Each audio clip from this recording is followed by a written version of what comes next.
Hey, everybody.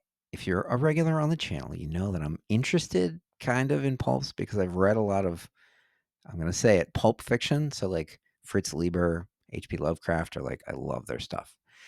Um, but I've never collected a pulp ever in my life. I may have gotten one in like a collection, like been handed something, but I know nothing about them, like in terms of collectibles, other than they're difficult and the paper is like brutal and stuff like that. So if you ask me to name a pulp, there's basically like a couple that I can name, and one of them is Weird Tales 118, which is just the most remarkable cover. It's a crazy image, and CGC 9.2. There's a CGC 9.2 copy coming up for sale at Heritage, and it's in a pulp specific auction, which I will not cover because I can't. I would look like an idiot, and people would be like, "Rob, you're so dumb. You don't know anything about pulps. Why are you talking about them?" And so I'm not going to do that. But this, I just had to share this.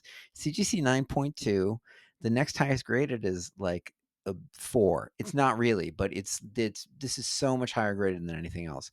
The next highest graded is actually a 7.5. And that book sold for like $31,000 earlier this year.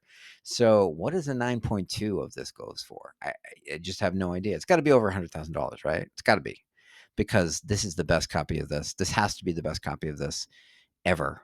It's probably the best copy that was ever made because these things can't have looked great on the newsstand. Yeah, so I mean, just you've been ogling it for a couple of minutes. Just take this cover in.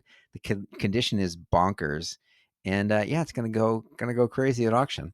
I just had to share because I share pulps every once in a while, and then embarrassed. I'm embarrassed because I know so little about them, but I know this one.